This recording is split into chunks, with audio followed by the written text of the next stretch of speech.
Hello friends, welcome to my YouTube channel rocking support. और अगर आप मेरे चैनल में नए हो तो प्लीज़ सब्सक्राइब बटन को दबा के मेरे चैनल को थोड़ा सब्सक्राइब कर दीजिएगा।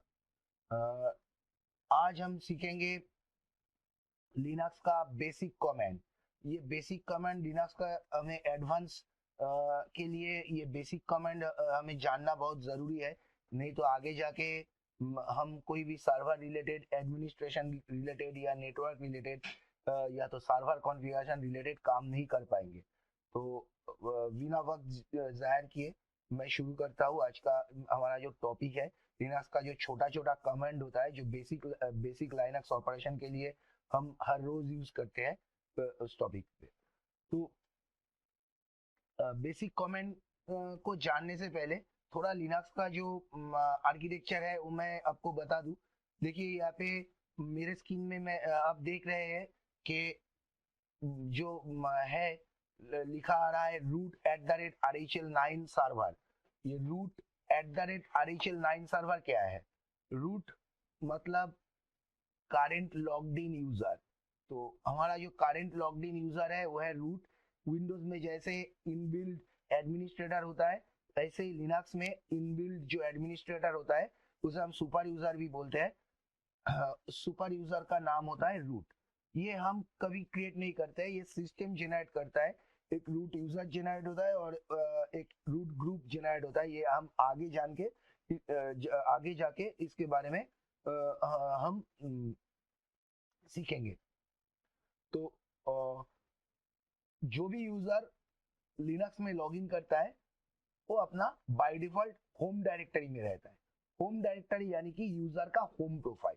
तो फिलहाल अभी मेरा जो यूजर है रूट रूट अपना होम फोल्डर में ही है। तो इसके लिए मतलब कि हम जो काम अभी रूट यूजर से करेंगे, कोई भी कमेंट, कोई भी फाइल बनाएंगे या डायरेक्टरी बनाएंगे या जो कुछ भी करेंगे, और अगर वो सेव करेंगे तो बाय डिफॉल्ट जो रूट का होम फोल्डर है उसी के अंदर सेव होगा। तो चलिए देखते हैं कि हम सबसे पहले के ये होम डायरेक्टरी में हम है, ये हम कैसे देखेंगे। तो इसके लिए लिनक्स का जो कमांड होता है pwd, मतलब के प्रेजेंटली वर्किंग डायरेक्टरी। मतलब के अगर हम कोई डायरेक्टरी चेंज नहीं किए लॉगिन करने के बाद, बाय डिफॉल्ट हम कौन सा डायरेक्टरी में होता है, जो भी यूजर से लॉगिन करेंगे रूट यूजर को छोड़ के भी अगर कोई दूसरा यूजर भी हम यूज करेंगे तो हर एक यूजर का लिनक्स एक एक होम डायरेक्टरी देता है। और जो भी यूजर से हम लॉगिन करते हैं तो बाय डिफॉल्ट वो यूजर अपना होम डायरेक्टरी में ही रहते हैं। तो हम कहाँ पे है अभी, हम कहाँ पे है प्रेजेंटली, हम कहाँ पे जो भी काम करेंगे वो कहाँ पे हम करेंगे, कहाँ पे स्टोर होगा, वो देखने के लिए हमारा जो कमांड होता है वो है pwd, मतलब के प्रेजेंटली वर्किंग डायरेक्टरी। चलिए हम देखते हैं pwd। तो देखिए ये दिखा रहा है /root। तो दोस्तों एक बात मैं आपको बताना चाहूंगा, ये बहुत इंपॉर्टेंट है। ये जो स्लैश है दिखा रहा है, ये स्लैश मतलब रूट। रूट मतलब क्या है, ये दोनों में बहुत कंफ्यूजन होता है। एक जो है स्लैश, इसको हम बोलते हैं रूट। रूट मतलब रूट पार्टीशन। रूट पार्टीशन जो विंडोज में भी होता है, जिसको हम सी ड्राइव के नाम से जानते हैं। मगर लिनक्स में ऐसा ट्रेडिशनल माइक्रोसॉफ्ट की तरह C drive, D drive, E drive ऐसा होता नहीं है। लिनक्स में हर एक पार्टीशन सिस्टम जो पार्टीशन यूज करते हैं उसका अलग अलग नाम होता है, जैसे कि रूट, बूट, स्वैप एक्सेट्रा। ये हम बाद में सीखेंगे। तो फिलहाल मैं ये बताना चाहूंगा आपको, लिनक्स का जो मेन सिस्टम का जो मेन पार्टीशन होता है वो है रूट। मगर उसको हम RWD रूट से नहीं लिखते हैं, उसको हम आइडेंटिफाई करते हैं ये स्लैश देके। ओके। और उसके बाद जो RWD रूट है, ये RWD रूट क्या है, हमारा जो सिस्टम का सुपर यूजर है, इनबिल्ट सुपर यूजर जो रूट है, उस रूट का जो होम फोल्डर है, मैं आपको थोड़ी देर पहले ही बताया। तो रूट यूजर का होम फोल्डर रूट है। सपोज हमारा सिस्टम में और भी एक यूजर है, सपोज यूजर 1 है, यूजर 2 है, यूजर 3 है, एक्सेट्रा एक्सेट्रा।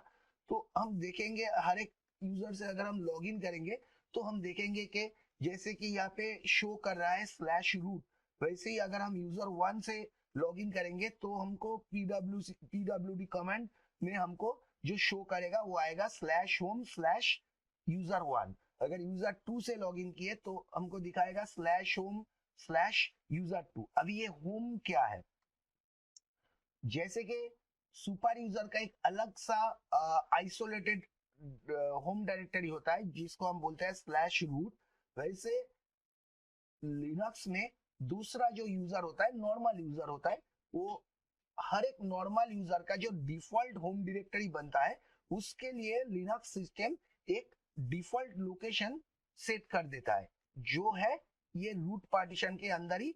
जैसे रूट है, रूट पार्टीशन के अंदर जैसे रूट फोल्डर बनता है रूट यूजर के लिए, वैसे नॉर्मल यूजर के लिए रूट पार्टीशन के अंदर ही एक दूसरा डायरेक्टरी बनता है जिसको हम बोलते हैं होम, जिसको वो नाम देते हैं होम।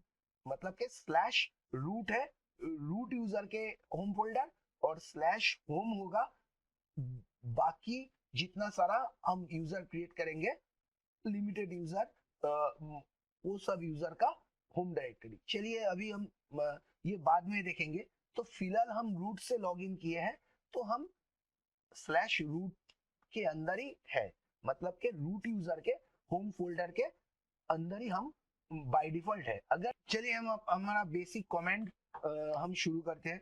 देखिए सबसे पहले जो बेसिक कमेंट मैं आपको दिखाना चाहूंगा, ये जो हमारा रूट का जो होम फोल्डर है इसके अंदर क्या है, कंटेंट क्या है। जैसे कि ये फोल्डर के अंदर कोई दूसरा फोल्डर हो सकता है जिसको हम बोलते हैं सब फोल्डर, या फिर बोलेंगे हम सब डायरेक्टरीज, या तो कोई फाइल भी हो सकता है।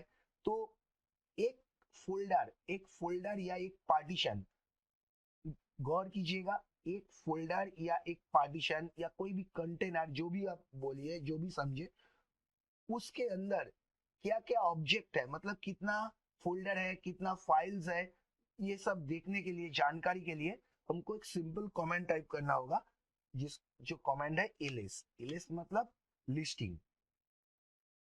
देखिए तो देखिए अभी हम देख पा रहे हैं कि हमारे यहाँ पे कितना ऑब्जेक्ट्स है।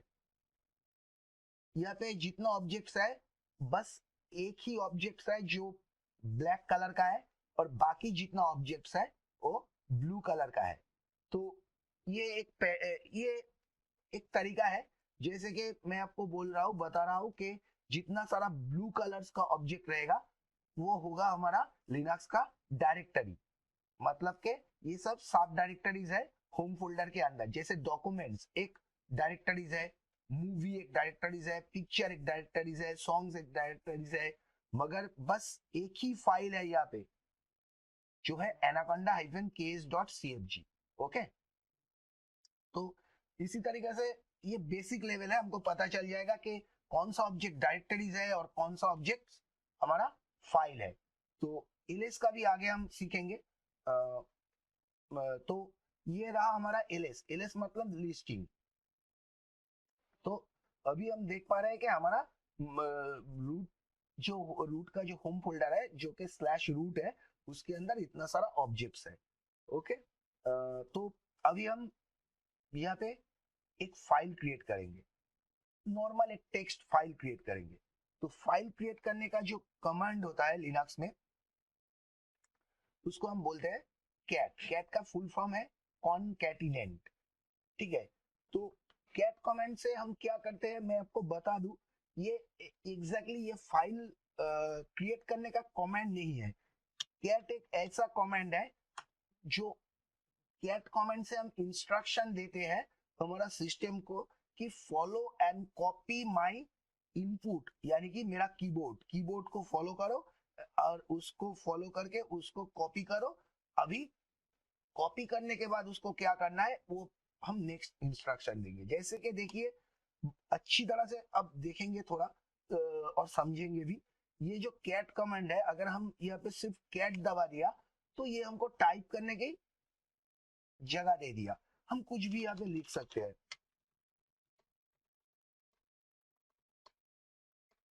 लिख दिया, पर ये जो लिखा ये हम सेव नहीं कर पाएंगे, ये हमारा सेव नहीं होगा। क्योंकि सेव करने का कोई ऑप्शन मैंने अभी तक दिया नहीं। तो अगर इसको अगर हम सेव करना है, कैट कमेंट से सेव करना है, तो सबसे जरूरी चीज है एक फाइल नेम देना होगा, एक ऑब्जेक्ट नेम, यानी कि आपने जो डेटा इनपुट किया है उस इनपुट का एक ऑब्जेक्ट नेम होना चाहिए, जो है हम बोलते हैं क्या उसको, फाइल। ठीक है, तो अभी हम अगर इसको सेव करेंगे तो इसका कमेंट जो है कंट्रोल डी। देखिए ये सेव तो हो गया, मगर इसको आप एक्सेस नहीं कर पाएंगे। यहाँ पे अगर आप एलएस देंगे तो देखिए कुछ भी नहीं है। तो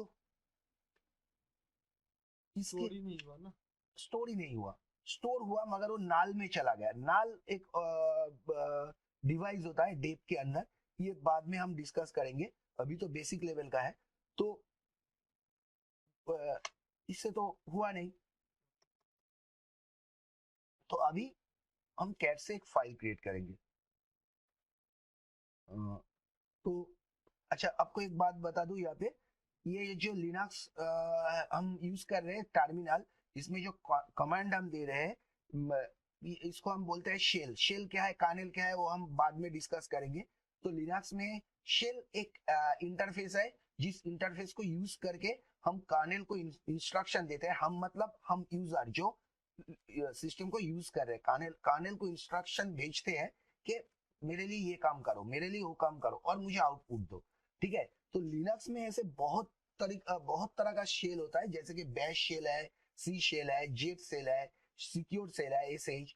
तो बहुत सारा शेल होता है, मगर लिनक्स में हर कोई यूजर का जो डिफॉल्ट शेल होता है वो है बैश। तो अभी हम लोग जो शेल यूज कर रहे हैं तो वो है बैश। तो बैश में स्क्रीन को क्लियर करने का जो कमांड है वो है सिंपल, आपको टाइप करना है क्लियर। सॉरी, एक बात ध्यान में रखेंगे कि लिनक्स एकदम 100% केस सेंसिटिव है। केस सेंसिटिव मतलब अगर आपका कमेंट लिखा हुआ है कि अगर आपका कमेंट जो है वो लोअर केस में हो तो उसको लोअर केस में ही देके इनपुट करना है, नहीं तो वो कमांड काम नहीं करेगा। ठीक है, तो देखिए हम क्लियर से भी स्क्रीन को क्लियर कर सकते हैं, अदरवाइज बैश का कुछ शॉर्टकट कमांड है जो आगे हम और भी सीखेंगे। अभी बस स्क्रीन को कैसे क्लियर किया जाता है, कंट्रोल और एल अपने कीबोर्ड से दबा दीजिए, पूरा क्लियर है। पूरा स्क्रीन क्लियर हो गया। आई थिंक आपको समझ में आ रहा है।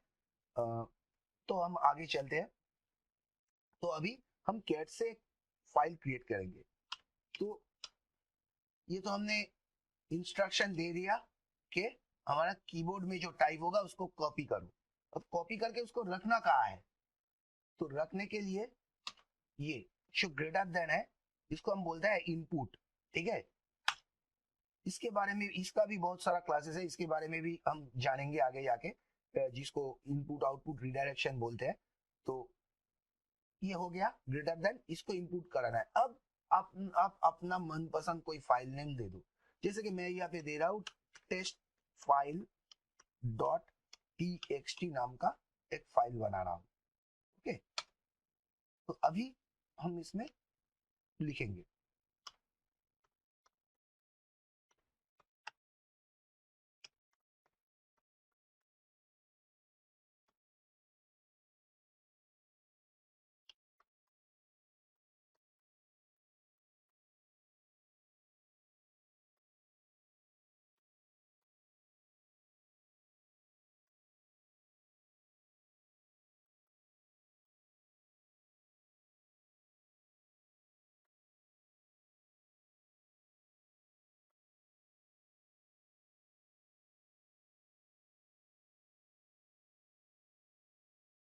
तो यहाँ तक लिखा, this is my first, sorry थोड़ा स्पेलिंग मिस्टेक हो गया पे, ठीक है, ये समझने के लिए काफी है।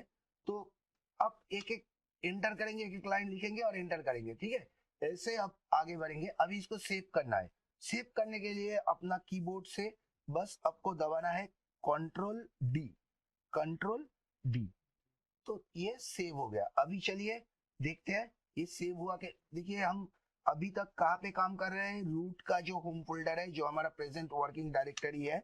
और एक बार दिखा रहा हूँ, सॉरी, और एक बार दिखा रहा हूँ, देखिए स्लैश रूट में ही हूँ अभी। ls कमेंट का अब यूज कर सकते हैं। देखिए यहाँ पे टेस्ट फाइल डॉट टीएक्सटी बोल के जो फाइल है वो बन चुका है, बन चुका है। अभी इस फाइल में जो कंटेंट है उस कंटेंट को हम देखेंगे। ये कंटेंट में क्या लिखा है, हमने जो लिखा है वो सही है कि नहीं। तो फाइल का कंटेंट रीड करने के लिए आप वही कैट कमेंट का यूज कीजिए और बस कैट उसके बाद एक स्पेस देके फाइल के नेम।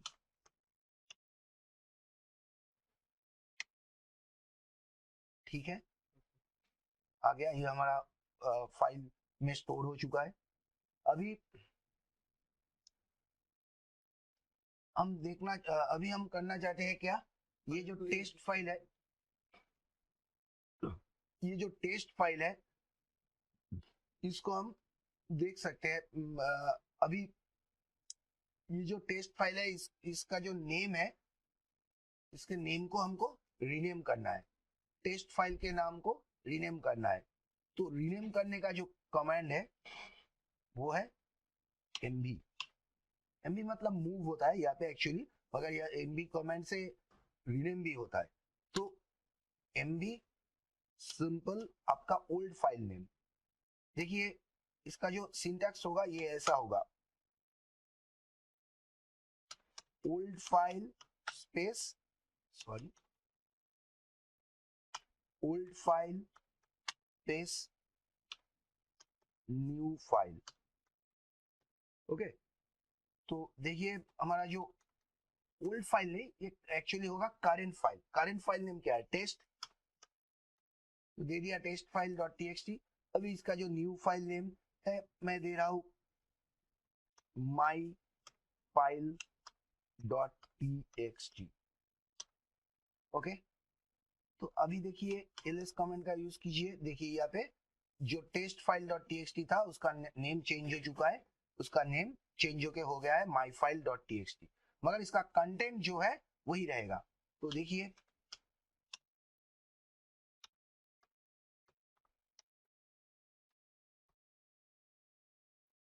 ओके,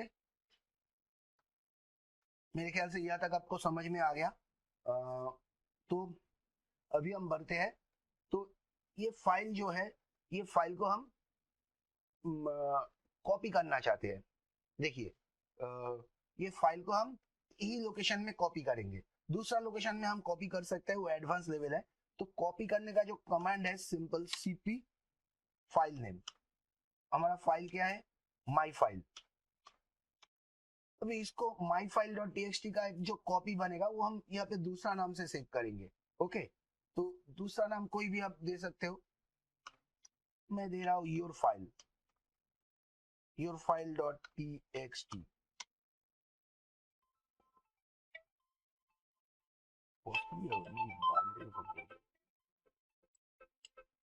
হ্যালো, না না খাবো, এই কাজ করছি। মাউনি হ্যাঁ,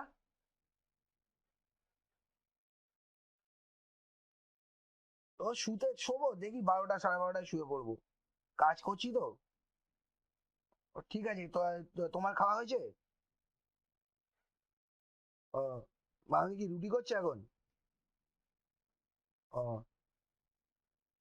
ঠিক আছে, হ্যাঁ ছাড়ো, আমি কালকে সকালবেলা মামনিকে বলে আমাকে 8টার সময়, 8টার আগেই একবার ফোন করতে, তাহলে আমি ভাইকে ফোন করে ডাক্তারের অ্যাপয়েন্টমেন্টটা নিতে হবে, তো ভাই ফোন করে দেবে। না না হয়নি। ओके, तो देखिए इसका कॉपी बना के नहीं, हम देखेंगे फिर वही कमांड यूज करेंगे ls। तो देखिए अभी यहाँ पे योर फाइल डॉट टीएक्सटी भी एक फाइल बन गया है। अभी इसका कंटेंट अगर हम चेक करेंगे,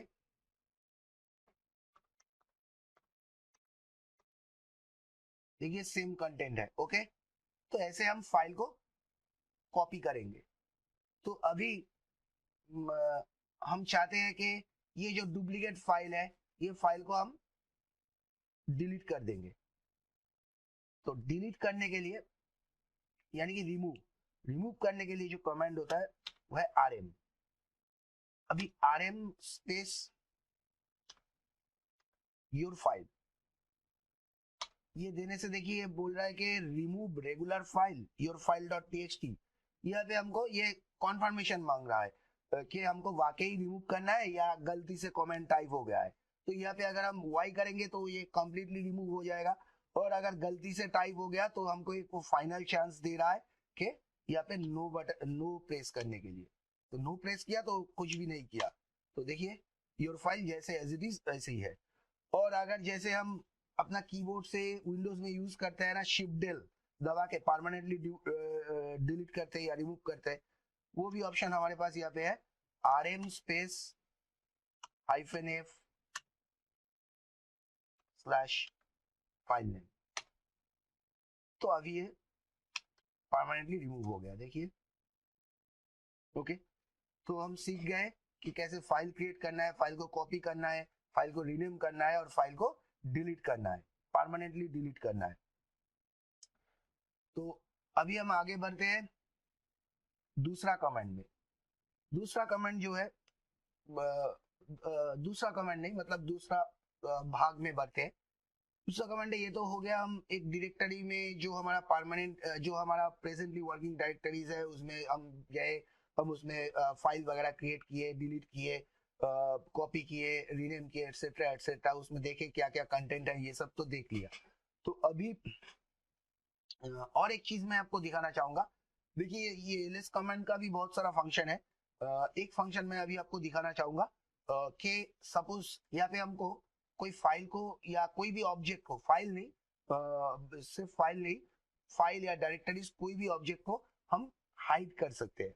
ठीक है, जैसे कि देखिए हमारा ये जो, स्क्रीन को क्लियर कर लेता हूँ, हमारा यहाँ पे जो हम ऑब्जेक्ट दिख रहा है एलएस कमांड से, इस ऑब्जेक्ट को छोड़ के भी बहुत सारा हाइड ऑब्जेक्ट भी होता है एक यूजर का होम फोल्डर में। चलिए वो देखते हैं। तो हाइड ऑब्जेक्ट देखने के लिए हम एलएस के साथ एक सिंटैक्टिकल स्विच यूज करेंगे, या ऑप्शन बोल सकते हैं, जो है -a। ए मतलब all including hidden files. Okay, ये आपको याद में रखना है, -a मतलब ऑल इंक्लूडिंग हिडन फाइल्स। देखिए यहाँ पे अभी देखिए बहुत सारा एक्स्ट्रा ऑब्जेक्ट भी दिखा रहा है, और बहुत फाइल्स है और डायरेक्टरीज भी है कुछ। देखिए जो भी ऑब्जेक्ट है, जो भी हाइड ऑब्जेक्ट है, उसके आगे एक, कैसे पता चलेगा हमको ये हाइड है? जो भी हमारा हाइड ऑब्जेक्ट होगा उसके नेम के आगे उसका नेम शुरू होगा डॉट से। जैसे देखिए डॉट बैश hrc एक फाइल है, हाइड ऑब्जेक्ट है। डॉट लेस shst एक हाइड ऑब्जेक्ट है। जैसे कि एक डायरेक्टरीज है डॉट ssh बोल के। डॉट मोजिला जो हमारा मोजिला फायरफॉक्स का जो भी हिस्ट्री वगैरह कंटेंट है वो सब है, ये हाइड रहता है।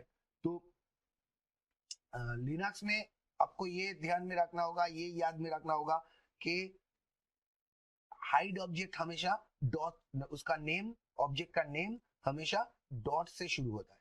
तो अभी हमारा यहाँ पे जो फाइल है myfile.txt, इसको हम हाइड करेंगे।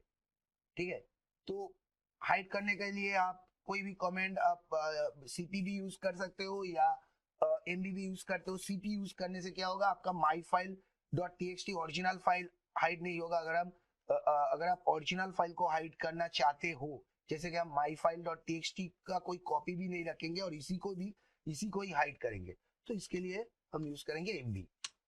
mb सिंटैक्स वही है, ओल्ड फाइल नेम या current file name space dot current file name. तो जैसे myfile.txt स्पेस देके डॉट myfile.txt। तो अभी देखिए ये हमारा हाइड हो चुका है। तो अभी ls स्पेस हाइड ऑब्जेक्ट देखने का ऑप्शन क्या होता है, ls-a। तो देखिए डॉट myfile.txt ये होगा, ये हो गया हमारा हिडन फाइल क्रिएट करना। ओके, तो अभी आपको जरूरत पड़े कोई भी हिडन फाइल को आप अनहाइड कर सकते हैं, बस जो कमांड है उसको रिवर्स ले लीजिए। अभी आपका करंट जो हाइड फाइल है उसका ऑब्जेक्ट नेम, उसका नेम क्या हो गया, dot my file dot TXT. तो dot my file dot TXT को आप दोबारा अपना ओरिजिनल नेम से लाना चाहते हो, मतलब के हाइडिंग उठाना चाहते हो, तो कमांड है mb.myfile.txt स्पेस myfile.txt। अभी देख लीजिए, आई थिंक ये आपको समझ में आ गया। ओके, तो अभी हम चलते हैं नेक्स्ट कमांड में।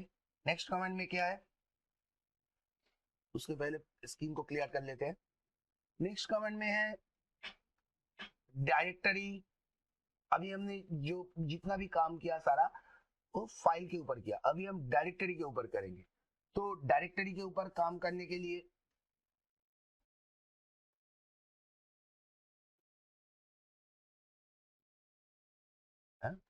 এখন না এই ভিআই এডিটর অনেক বড়, দুটো ভিডিও লাগবে বানাতে।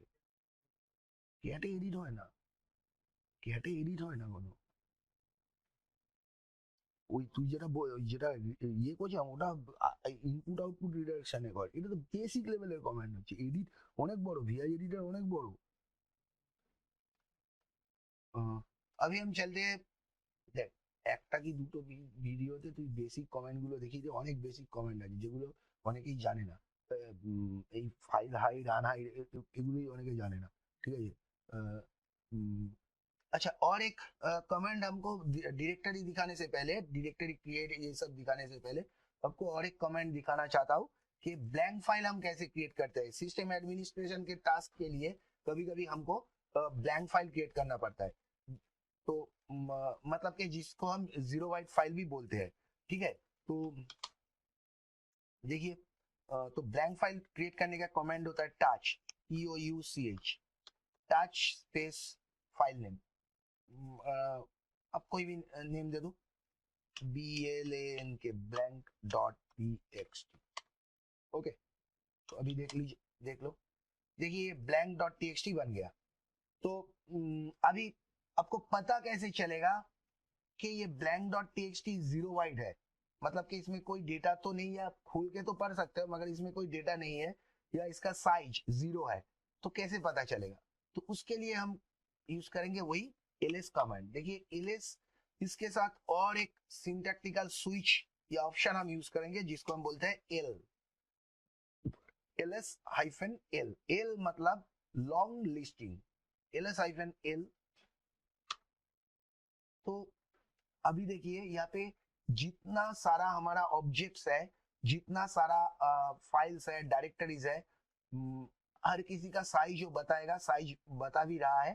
तो ये सब अभी समझने की जरूरत नहीं है। ये परमिशन कॉलम है, ये लिंक कॉलम है, ये क्रिएशन यूजर का कॉलम है, ये यूजर ग्रुप का कॉलम है, ये है इसका साइज, ये क्रिएशन डेट एंड टाइम, और ये है ऑब्जेक्ट नेम। तो फिलहाल देखिए इसका जो साइज है नॉर्मली ये सब बाइट्स में है या किलोबाइट्स में है, कैसे हम देखेंगे। इसके लिए थोड़ा आसान कर देते हैं। ls, आपका ऑब्जेक्ट नेम ले लो बस, ls space hyphen lh। h मतलब ह्यूमन रीडेबल, हम ह्यूमन लोग जो समझते हैं। ls हाइफन lh, आपका ऑब्जेक्ट नेम क्या था, ब्लैंक, ब्लैंक डॉट txt। अभी देखिए बस ये साइज के जगह पे आप देखिए जीरो, क्योंकि ये जीरो वाइट फाइल है। ये टच से हम एक ब्लैंक फाइल, बस एक ऑब्जेक्ट क्रिएट करते हैं, उसमें डेटा हम नहीं डालते हैं, ठीक है। और दूसरा वाला जो हमारा फाइल है क्या है, माई फाइल, उसका देख लीजिए। देखिए इसका साइज है 58 बाइट्स, 58 बाइट्स। एच ऑप्शन से क्या होगा, अगर आपका बाइट से ज्यादा होगा, ये मेगाबाइट में होगा या किलोबाइट में होगा, तो केबी, एमबी, जीबी ऐसे करके दिखाएगा। तो हम अक्सर फाइल का साइज जानने के लिए ls-lh कमांड यूज करते हैं। ओके, तो ये ls कमांड में हम ls-h से जैसे फाइल का साइज हम जान सकते हैं। और एक चीज है, ls-l से हम और एक चीज जान सकते हैं, जैसे ls-ld अगर हम देते हैं, ldh देते हैं, तो देखिए जो हमने दिया इसमें बस एक ही ऑब्जेक्ट जो पेरेंट ऑब्जेक्ट है, मतलब जिसमें हम काम कर रहे हैं, उसके साइज दिखा रहा है। तो ls-l से ये दिखा रहा है और ls-ld से ऐसा दिखाएगा। क्यों? क्योंकि ld से हमारा जो पेरेंट ऑब्जेक्ट है, जो मतलब कि ये जो है रूट, इसका साइज और ये डायरेक्टरी है या फाइल है, कोई बोल रहा है। तो जैसे कि यहाँ पे हम देख सकते हैं, यहाँ पे बहुत सारा ऑब्जेक्ट्स है, जैसे कि ये blank.txt अभी फाइल है, अभी ये फाइल है या डायरेक्टरीज है, ये भी हमको पता चल जाएगा ls-ld। उसके साथ आप h लगा दो, साइज भी दिख जाएगा ह्यूमन रीडेबल में। तो blank.txt, तो देखिए अगर आपका शुरू में कोई डैश रहेगा, ऑब्जेक्ट का जो लिस्टिंग वो दिखा रहा है, शुरू में ये डैश रहेगा, तो ये एक सिंपल टेक्स्ट फाइल या कोई भी फाइल है, ऑब्जेक्ट डायरेक्टरीज नहीं है। अभी चलिए हम ये मूवी को देखते हैं।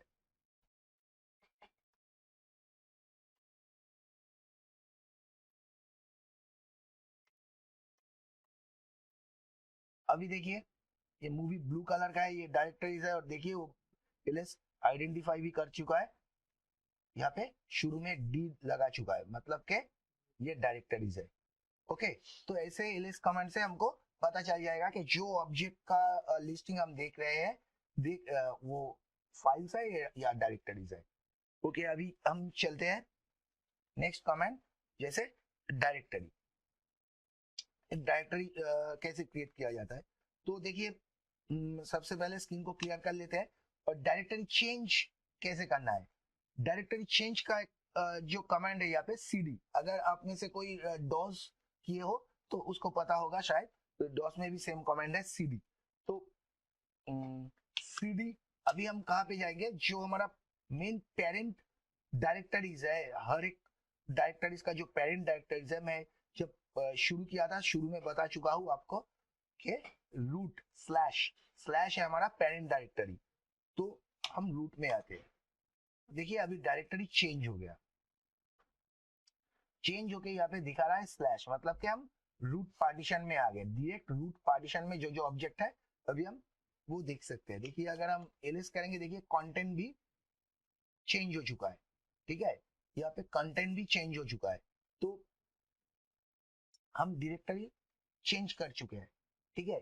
तो हम कहाँ पे थे, हम थे इस डायरेक्टरी के अंदर, रूट, और अभी हम आ गए रूट का जो पेरेंट है, यानी कि यहाँ पे जितना सारा डायरेक्टरीज है, उन सबका जो पेरेंट डायरेक्टरीज है वो है ये रूट में आ गए, ठीक है।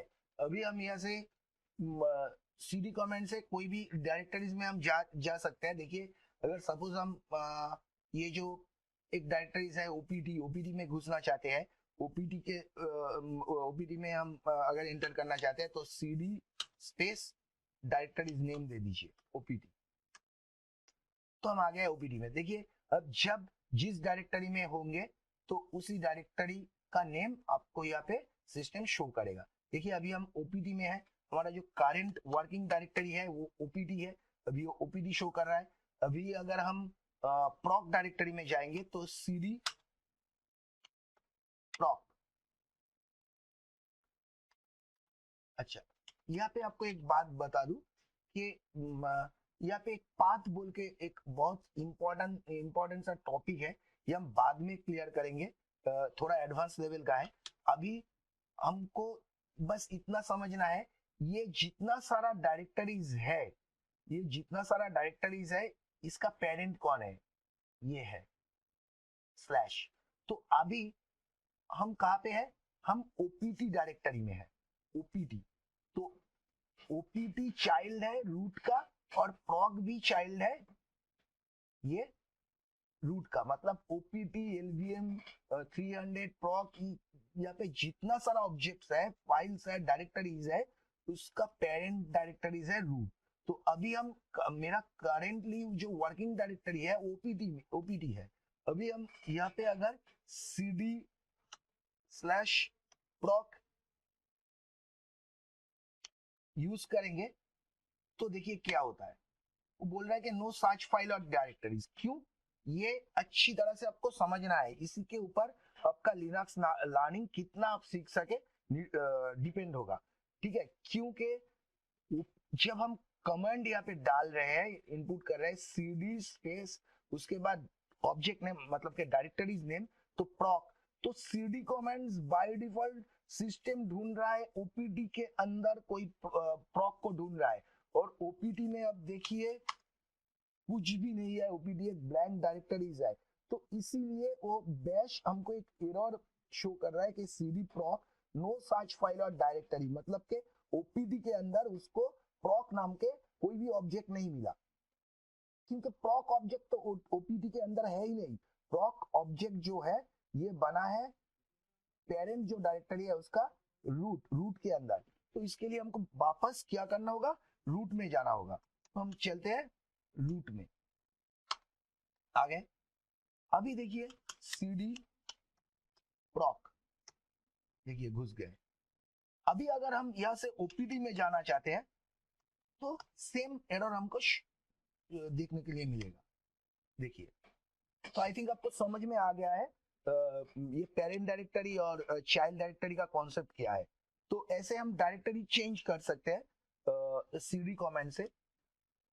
और एक चीज, अगर आप कंटिन्यूअस लगातार दो डायरेक्टरी को चेंज करके काम कर रहे हो, यानी कि एक बार हम प्रॉक में जा रहे हैं दूसरे टाइम हम ओबीडी में आ रहा है, ऐसा होता है कभी कभार सिस्टम एडमिनिस्ट्रेशन के काम में ऐसे होता है कि हम डायरेक्टरी को स्विच करना पड़ता है। तो इसके लिए हमको बार बार कमेंट टाइप करने की जरूरत नहीं है कि अभी हम ऐसे cd करके स्लैश में गए फिर cd ओपीडी में गए, ऐसे जरूरत नहीं है। ठीक है, तो इसके लिए आपको एक छोटा कमेंट टाइप करना होगा cd स्पेस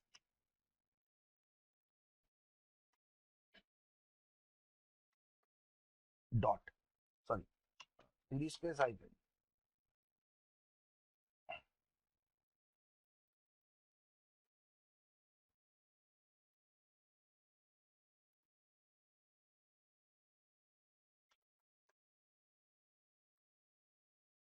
रूट में आ गए, सॉरी अभी रूट में आ गए।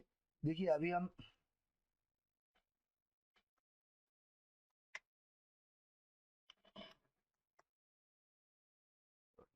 cd स्पेस opt, अभी cd स्पेस हाइफन दे दिए, ठीक है रूट में आ गए। अभी cd स्पेस हाइफन दे दिए तो रूट में आ गए।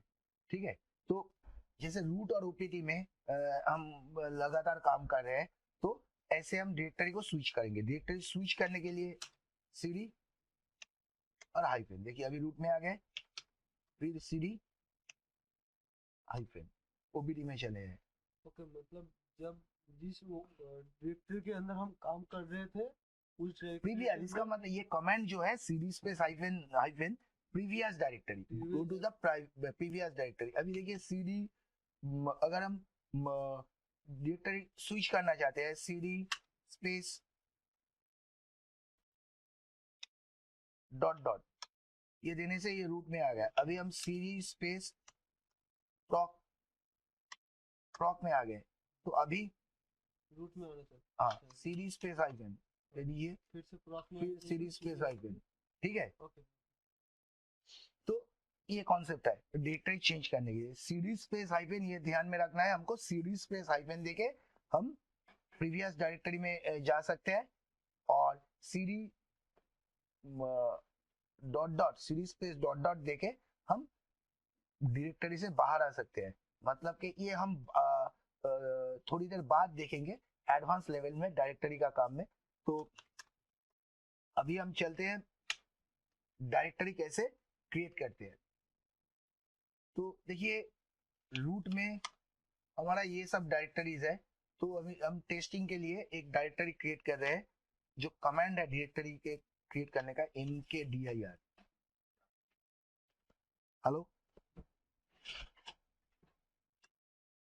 स्पेस देके स्पेस देके कोई भी नाम आप ले लीजिए, test1।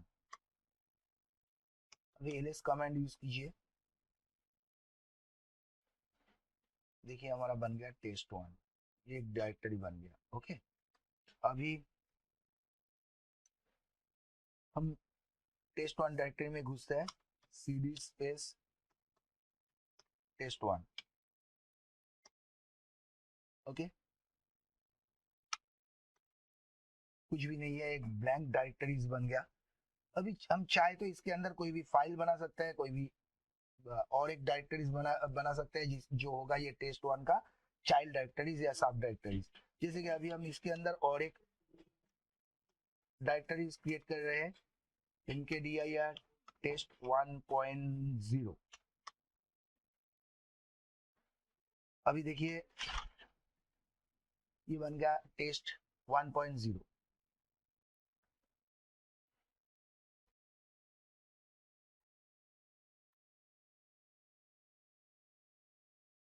तो अभी हम इससे निकलना चाहते हैं तो cd स्पेस डॉट डॉट दीजिए, निकल के आगे cd स्पेस लीजिए, test1 में आ गए। अभी cd स्पेस test1.0 में आ गए।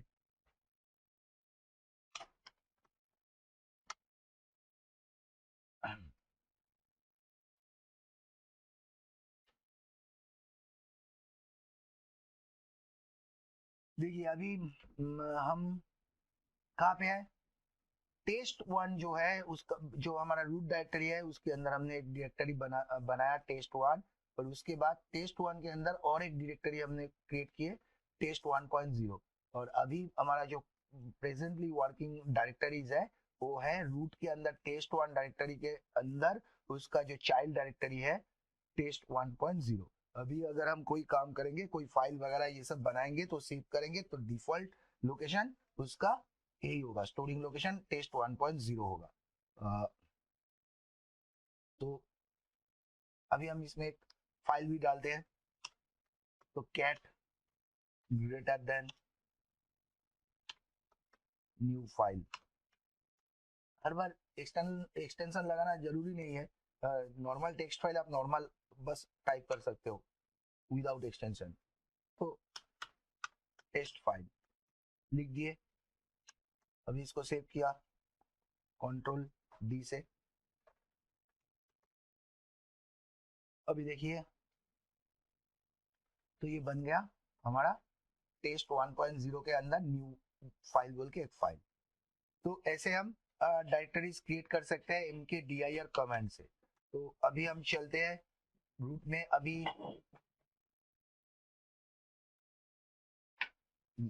এখানে yum কনফিগার করা আছে আছে না?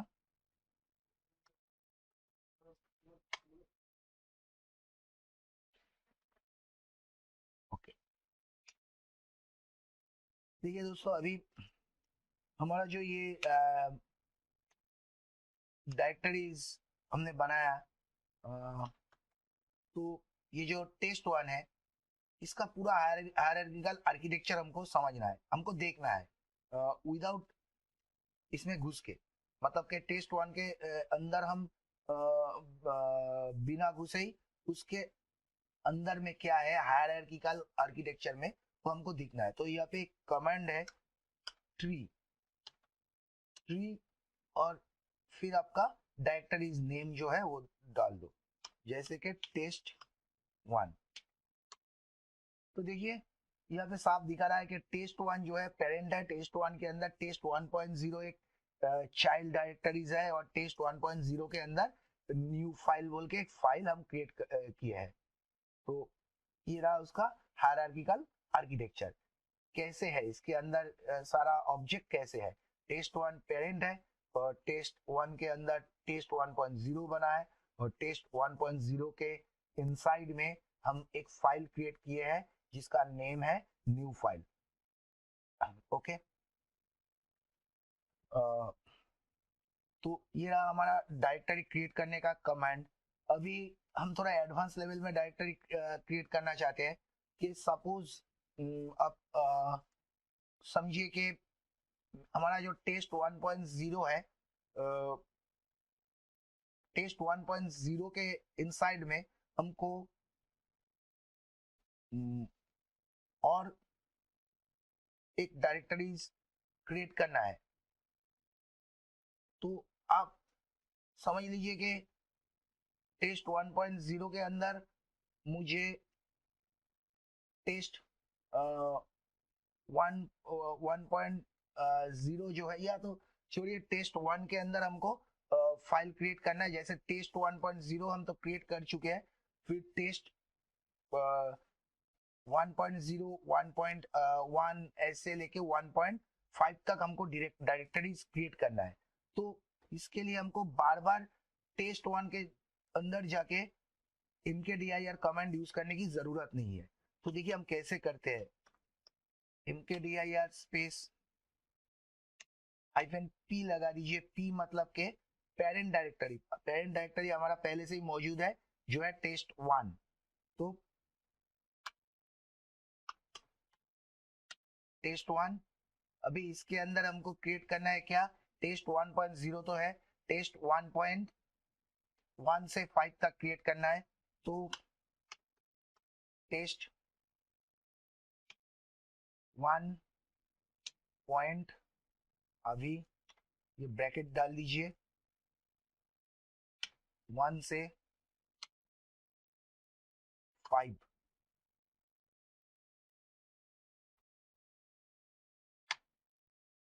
तो अभी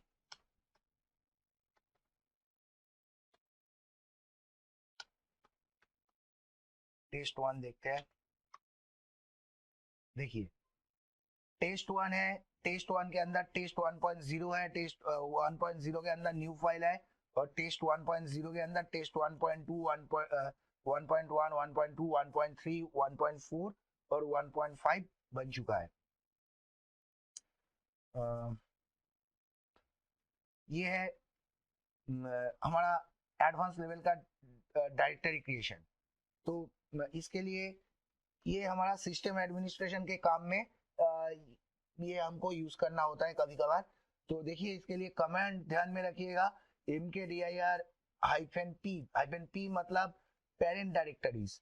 पेरेंट, यहाँ पे पेरेंट कौन सा है, पेरेंट पहले से ही मौजूद है टेस्ट 1, और टेस्ट 1 के अंदर हमको क्या करना था, टेस्ट 1 के अंदर हमको टेस्ट 1.0 से 1.5 तक क्रिएट करना था, मगर टेस्ट 1 के अंदर टेस्ट 1.0 पहले से ही मौजूद था। तो हमने क्या किया, टेस्ट 1 को कॉमन रख लिया एक साइड में, और फिर उसके बाद हमने ब्रैकेट में मेंशन कर दिया 1 फिर .5। इसका मतलब है 1 से वो काउंट करेगा, कहाँ तक काउंट करेगा, एंड में हम कौन सा नंबर दे रहे हैं, 5। तो इसका मतलब वो 1 से 5 तक न्यूली डायरेक्टरी क्रिएट करेगा जिसका नाम होगा टेस्ट 1.1 से 1.2 1.3 1.4 एंड एंड में 1.5 बना के वो क्लोज कर देगा। ओके, तो वही काम हुआ है। आई थिंक आपको ये समझ में आया है, ये थोड़ा प्रैक्टिस की जरूरत है। तो अभी हम बढ़ते हैं कैसे डायरेक्टरीज को रिमूव करेंगे हम। तो ये सिंपल है, देखिए डायरेक्टरी रिमूव करने का जो कमांड होता है वो है rmdir। तो हम यूज करते हैं rmdir। तो rmdir स्पेस डायरेक्टरी कोई भी एक, सपोज हम यहाँ पे टेस्ट 1.5 को रिमूव करना चाहते हैं, तो जाहिर है हमको ये हम शॉर्टकट में भी कर सकते हैं, मगर अभी तक मैं उतना एडवांस लेवल में गया नहीं हूँ आपके लिए। तो फिलहाल अभी टेस्ट 1.5 जो है उसका जो पेरेंट है उसके अंदर जाना होगा, यानी कि टेस्ट 1। टेस्ट 1 में आ गए। अभी यहाँ पे हमको देखिए मिलेगा, हमें कौन सा ऑब्जेक्ट को रिमूव करना होगा, टेस्ट 1.5 को। तो उसके लिए कमांड है rmdir स्पेस, छोड़िए हम टेस्ट 1.1 को रिमूव करके दिखाते हैं तो आपको एक चीज पता चल जाएगा। rmdir स्पेस टेस्ट 1.0 को रिमूव करते हैं, 1.0। तो देखिए ये क्या बोल रहा है, RMDIR fail to remove test 1.0 directory not empty. तो ये ध्यान में रखना है कि RMDIR कमांड से हम जब भी कोई डायरेक्टरी को रिमूव करेंगे तो हमको सबसे पहले डायरेक्टरी को एम्प्टी करना है, मतलब डायरेक्टरी में कोई भी ऑब्जेक्ट यानी कि कोई फाइल या कोई चाइल्ड डायरेक्टरी सब डायरेक्टरी नहीं होना चाहिए। अगर आपके पास होगा तो ये RMDIR कमांड फेलियर हो जाएगा, जैसे कि यहाँ पे हुआ है हमारा एग्जांपल में, क्योंकि टेस्ट 1.0 के इनसाइड में हम देख सकते हैं एक फाइल है जिसका नेम है न्यू फाइल। ओके, तो RMDIR कमांड से अगर हमको रिमूव करना है तो कैसे हम रिमूव करेंगे, तो सबसे पहले हमको टेस्ट 1.0 में घुसना होगा।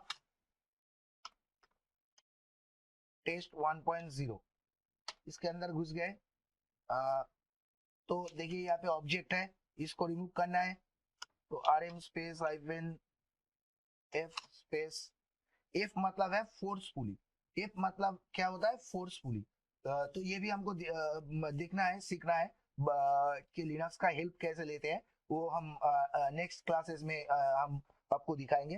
तो अभी आपको ये ध्यान में रखना है, RM के साथ जब हम -F यूज करते हैं उसका मतलब है हम फोर्स कर रहे हैं, फोर्सफुली, जैसे कि शिफ्ट डेल हम फोर्स करते हैं वैसे। तो RM स्पेस -F, उसके बाद आपका ऑब्जेक्ट नेम जो कि है न्यू फाइल। तो ये क्लीन हो गया, अब देख सकते हो ये एम्प्टी है। अभी हम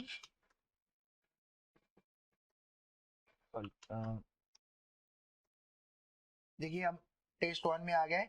अभी हम रिमूव करेंगे कौन सा डायरेक्टरी, इसको हम रिमूव करना चाहते थे टेस्ट 1.0 को। तो RMDIR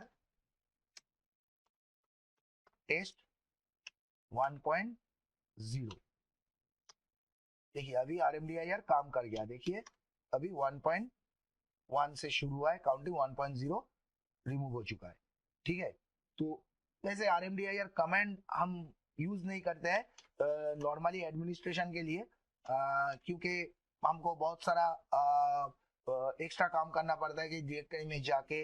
वैसे अगर आपका पास एक डायरेक्टरीज है और उसको लगता है कि वो डायरेक्टरी फालतू है, वो कोई काम का नहीं है, उसमें जो भी डेटा है वो भी कोई काम का नहीं है, तो आप बिना झिझक बेझिझक उसको RM पहला वाला जो कमांड मैंने दिखाया था वही चलता है ग्लोबली, RM स्पेस -F, और उसके साथ और एक सिंटैक्स आता है, मैं वो दिखा रहा हूँ आपको।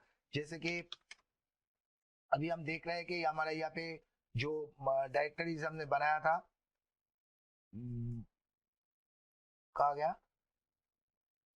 टेस्ट 1, ये सॉरी ये टेस्ट 1, इसको हम कंप्लीटली रिमूव करेंगे और इसके अंदर जो भी है वो भी रिमूव हो जाएगा, और विदाउट कंफर्मेशन और बिना बताए रिमूव कर देगा। तो इसके लिए आप RM कमेंट तो आप देख ही चुके हैं, जान भी चुके हैं, RM स्पेस -R लगा दो, R मतलब रिकर्सिवली, ये हमको याद में रखना है। जब डायरेक्टरी हम रिमूव करेंगे, R मतलब रिकर्सिवली, मतलब उसके और उसके अंदर उसके अंदर उसके अंदर जो भी है सब कुछ फोर्सफुली रिमूव हो जाएगा।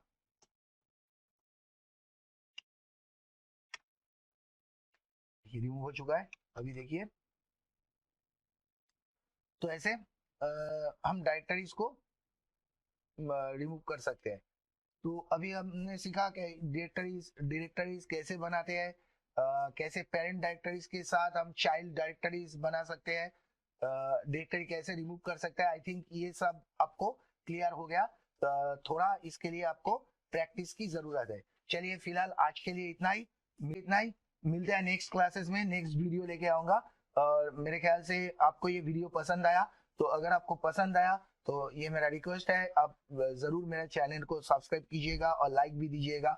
और अगर आपको कोई भी जानकारी चाहिए तो नीचे कमेंट बॉक्स में कमेंट करके आप हमको कमेंट कर सकते हैं और हमसे कोई भी हेल्प हो तो आप ले सकते हो। Thank you.